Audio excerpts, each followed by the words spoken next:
Now at 6:30, Lexington police have issued a golden alert for a 10-year-old girl overnight. We'll have the latest on the search. Plus, a popular drug used for treating the flu could be hard to find. We'll have the latest on that report. And Northern Kentucky police have released new video in an Amber Alert case, and police are still trying to find the man responsible. Tracking, alerting, protecting. This is WKYT This Morning. Good morning. Thanks so much for joining us this Saturday. I'm Whitney Wetzel. And I'm Sean Moody. Big day for UK basketball and taking on a big opponent up there in Chicago. Yeah. Looking forward to that game. Wondering if they're having some of the weather like we're having, because I saw some flurries out there this morning. Yeah, it is the windy city up there, too. Let's check in with Mike Linden over in the First Alert Weather Center. Good morning, Sean and Whitney. That's right. We are tracking some very light flurries this morning. It's funny, about a week ago, models were putting out about 9 inches of snow for Kentucky, but that just gives you more credence as to why you can't go with the models, especially a week out, because this is what we're seeing this morning. Again, very light along the northern Kentucky border, pushing out of Franklin County and into our northern Kentucky county. So if you're heading up 75, it's not like it's going to create a major concern driving on the highways or even local roads, but enough so that you could be waking up to some flakes on the ground. The southeastern mountains also looking at a wintry mix through the morning hours, but by the middle of the day, still chilly, but really not so bad. But coming up here with Christmas right around the corner, we're tracking even more winter weather. I'll show you that storm system coming up in about 10 minutes. All right, Mike, thanks. New this morning, Lexington police and firefighters have issued a golden alert for a missing girl, and this information just came into our newsroom about an hour ago. Yeah, police say Summer Marie Barnett walked away from her home between midnight and 3 o'clock this morning. WKYT's Mark Barber is live near her home covering that top story this morning. What can you tell us, Mark?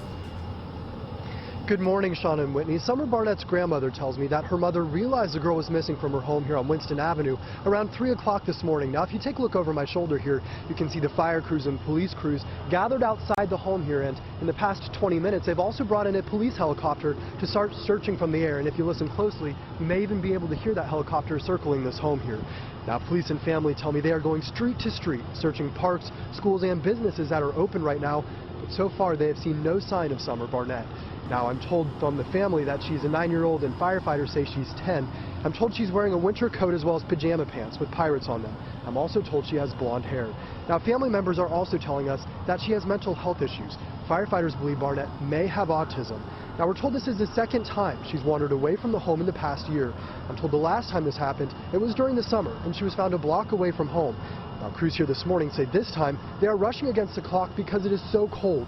The thermometer is reading 28 degrees right now, and we're even seeing some snow flurries here. Now, firefighters say if Barnett keeps moving, she may have a few hours before the cold could cause some serious health issues. Now, family members we've spoken with this morning say they are very concerned about the search for their missing girl. They say that they just hope they can find her before anyone else does. Live in Lexington, Mark Barber, WKYT. Mark, thank you. It was a frightening ride to school for some Knox County students when their bus flipped onto its side. The crash happened just after 7 Friday morning on Big Beach Branch Road. Investigators say somehow the ground underneath the bus gave way and it overturned. They say 9 children were on that bus at the time. One of them says she and the driver helped everyone get out. My sister, she was on the side that was up in the air. When she fell, she came back down on the window and busted the window. Now, investigators say no one on that bus was seriously injured, but some children did have to go to the hospital just as a precaution. Lexington police say they need your help finding a car stolen in a robbery. They say 2 men came up to a woman on Queen Avenue last night, threatened her, and then stole her car. Police say they later spotted the car over on Shropshire Avenue, but they say the driver wouldn't stop. They say 2 juveniles jumped out of that car and were caught, but police say the men who stole the car drove off. Investigators described that car as a 2006 blue Toyota. Out in eastern Kentucky, police need help finding some burglars who they say have been stealing tires from Perry County businesses.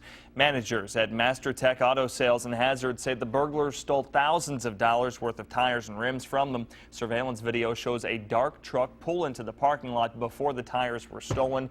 Managers at the business say it's important to stay vigilant and alert authorities. People, if they're out and they see something suspicious, they should call the police and tell them, you know, well, I saw this little pickup truck load of wheels and tires that looked odd. Call the police, whether it's state, county, or city. Call them. Hazard police think burglaries at nearby car dealerships could also be connected. It's a story we've been telling you about for the last week now. A dog left starving and abandoned in Rowan County. Now that dog's owner faces multiple charges and police are asking for your help in locating him. Police say Ricky Gee left his two Dobermans chained to a pole. One of those dogs later died. Gee told WKYT the dogs had food but wouldn't gain weight. Police say they don't believe that story. They've charged Gee with 2 counts of animal cruelty. A Rowan County Sheriff's deputy says authorities need the public's help in locating him.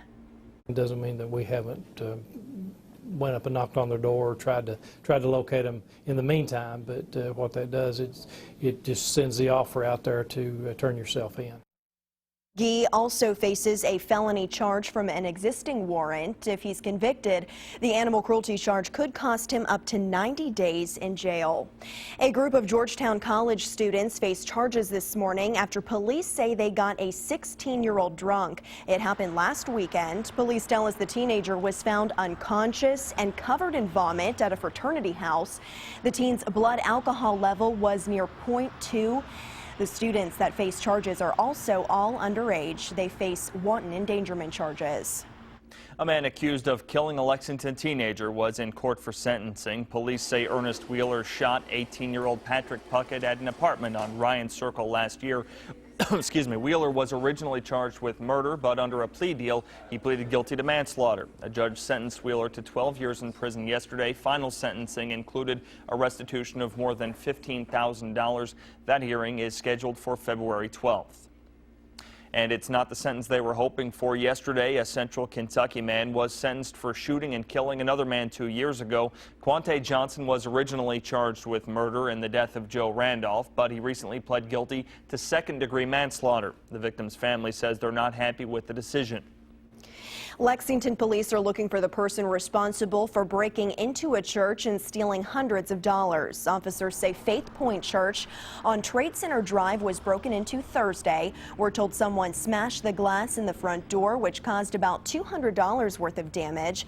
The thief stole a computer, a TV, change jars, and another money container. All of that totals about $900. It's an investigation that began nearly a year ago. Moorhead clothing store shelves are empty after sheriff's deputies seized thousands of items. Investigators in Rowan County say those items were all counterfeit. The store name brand closeouts sold big label items such as Michael Kors, Coach, and North Face, but the sheriff's office says those items are fake. Police say the owners, Jamie and George Skaggs, could also face federal charges. Well, having the flu is bad enough, but what if you couldn't get the medicine the doctor prescribed to make you feel better? Yeah, that's a problem many people around Lexington are running into. Some pharmacies around the city are running out of the Tamiflu prescription medicine, and one pharmacy that did have it yesterday was swamped. The owner of one independent pharmacy said he's gotten numerous calls asking if he has Tamiflu in stock, but as the flu continues to spread, the medicine can get harder and harder to find. When flu symptoms like this hit very quickly, being short on Tamiflu is not completely unheard of or unusual, but since it did hit so quickly, it's made it even worse in shortages than what we've typically seen in the past. And to see the full story, WKYT's Garrett Weimer will bring you the report on WKYT News at 7:30. The holidays are all about togetherness with friends, family, and loved ones, but it can be an especially difficult time of year for those who suffer from depression. Seasonal affective disorder, also known as SAD, is sparked by a change in the season. The cold and lack of sunlight can bring on depression-like symptoms. Experts say there are certain triggers for seasonal affective disorder around the holidays. People are remembering those who may have passed this time of year. Also, there's a lot of stress with getting ready for the holidays, getting all your family together. There's a lot of high expectations, and there's a lot of financial stress. So I think and then the time change. I think it just all comes together. Signs of depression are more or less sleep than usual, crying spells, or a general feeling of worthlessness. While there are many forms of treatment for depression, experts say exercise works wonders for mental health. A new piece of legislation to allow communities to vote on local option sales taxes will take center stage in the state's General Assembly next year. House Bill 1, known as LIFT, stands for Local Investments for Transformation. Local option sales would allow local communities to create a source of revenue through a specific sales tax increase. That increase would have a predetermined end date. If lawmakers approve that amendment, voters will have the chance to vote on it in the November 2016 election. The University of Kentucky has received $500,000 to help graduate students in mathematics. The money awarded by the National Science Foundation will fund the new graduate scholars in those math programs. The first 2 years of doctoral study in the field are critical. The goal of the program is to help students, especially first-generation and Appalachian students, make it through. Good to see that happening. Absolutely, anything to help out. All right, well, coming up, Christmas is coming early for patients at a children's hospital in Virginia, and an 11-year-old is behind it all. That's ahead on WKYT this morning. And I'm tracking some cold air filtering into Kentucky. You can see that all across the Midwest. Most spots are below freezing. But what does that mean as we head into the week of Christmas? I'll show you coming up.